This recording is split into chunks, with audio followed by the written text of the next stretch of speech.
Thank you for joining me for this last segment of the GSMC Chip Shot Football Podcast to talk about a major what if that could have happened in the NFL Draft.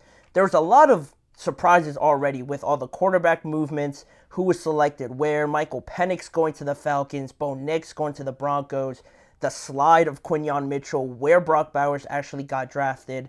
A lot of surprises, and that's where I'll start off with Brock Bowers because the Los Angeles Rams, who had the 19th overall pick in the first round, are one of the teams that are cooperating with a 90-minute documentary this offseason called The Pick Is In, that follows some teams behind the scenes during the 2024 NFL Draft. And obviously you see a lot of the conversations, a lot of the just conference room talk that goes into making this draft. But one of the most popular clips that came from this documentary, or at least in the clips that I saw on social media from the documentary, was this potential blockbuster trade that could have happened between the Los Angeles Rams trying to work out a trade with the New York Jets and later on the Las Vegas Raiders for Brock Bowers, and also inquiring about Byron Murphy.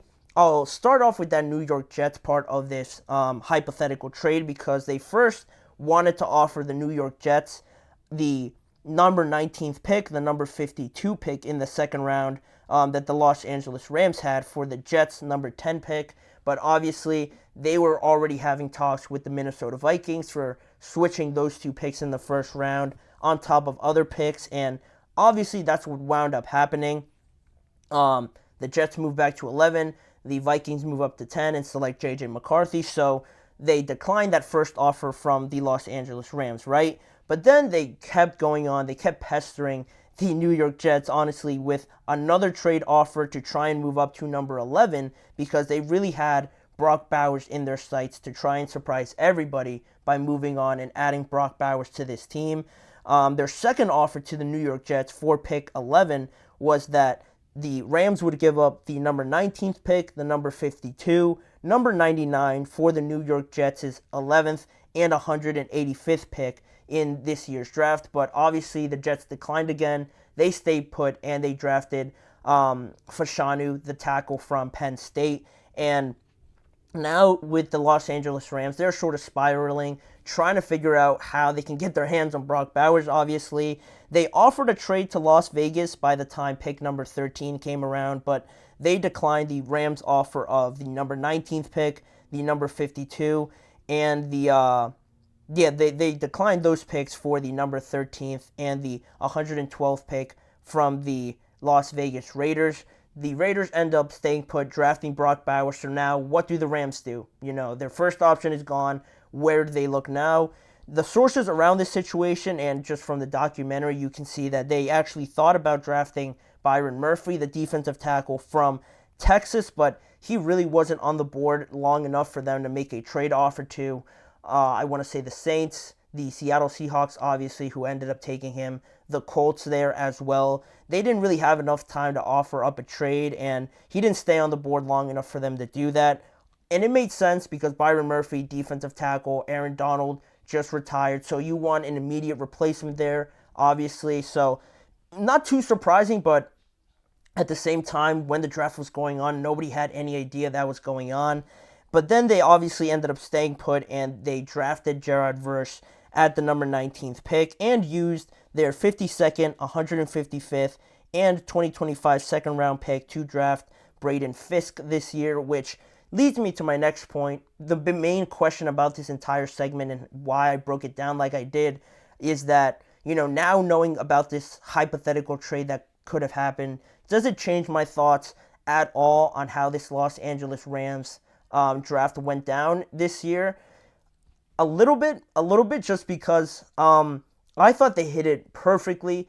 I imagined them having this draft board and having Gerard Verse, Braden Fisk, Blake Corum, and I know they drafted somebody else in the later rounds that I was a fan of. I think it was Cameron Kitchens. I'm pretty sure it was Cameron Kitchens. He was also another prospect that I really liked. But I thought they had it all planned out. In my mind, I was like, wow, the Rams really hit on every draft pick and they got it all right. How did they land all these players? But now knowing that they wanted Brock Bowers, they wanted Byron Murphy, it makes me almost think that, I don't know, that they were almost trigger happy trying to move up and get some of these big name players that I don't really necessarily think they needed. With Brock Bowers, of course, he's intriguing.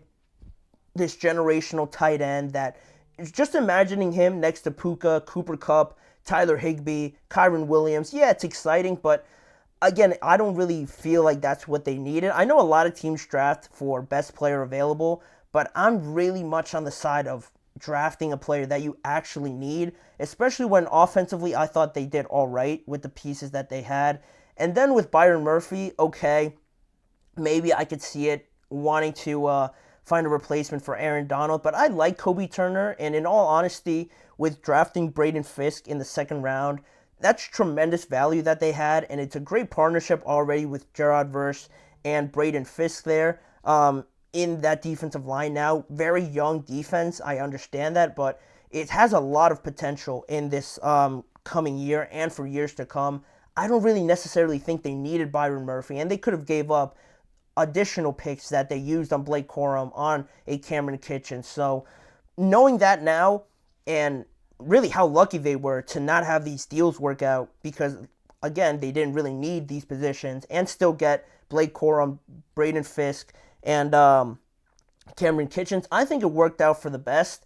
Luckily that the Jets and the Las Vegas Raiders didn't accept these trades, because they addressed major needs at that defensive side of the ball that I thought were more alarming than tight end and drafting a defensive tackle right away, because I liked Kobe Turner, what he produced last year, and going back to back in selecting Gerard Verse and Braden Fisk, I really liked that, and the price was just too high to move up 8 spots and take Brock Bowers away from some of those teams that were drafting earlier. That's just my opinion. I like what the Rams did this year. It's not like missing out on these trades now hinders them. Now they have to hold their heads down and really think that, oh, we missed a great opportunity here. I think it's quite the opposite, because they addressed positions that they needed.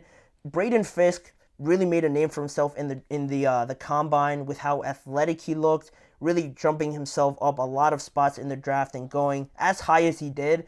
I love that pick for them. Blake Corum is going to be great alongside Kyron Williams. I think that's another great running back duo that we're going to see in the NFL. And the Rams trying to compete offensively, toe-to-toe with some of the teams that they have in the 49ers, in the Lions, in the Packers. It's going to get tough, but addressing the defensive side of the ball, I think, is a great way of going about that, just because now you can counteract those teams, and more often than not, I feel like you see defenses besting out and beating out great offenses most of the time in the NFL in these crucial games. That's just me. I thought it turned out all right for the Rams. They were pretty fortunate to have it turn out as well as they did. But again, let me know what you guys think about this potential trade. Do you think that the Rams missed a massive opportunity, or are you just as happy as I am that they didn't trade away those picks and got a massive haul back with the picks they got in the second round and in the third round? It's going to be exciting for the Rams and just in the NFC with how talented and how much better every team got. So I'm very much looking forward to that. But that'll wrap it up for us on today's episode of the GSMC Chip Shot Football Podcast. I want to thank you guys for joining me on today's show. Please remember to like, follow, and subscribe, and checking out all of our other social platforms like Facebook, Instagram, X, and TikTok for more content. And also, for additional content on this show, you can check out the GSMC Sports Network channel and the Podcast Network channel on YouTube for other variants of content around the NFL, around this show. And as a final reminder, tune in at 6:30 p.m. every weekday for more discussions and NFL conversations with me, Manny Maradiaga, as your host. Thanking you guys for joining me, and I hope to see you guys all back here again with me tomorrow.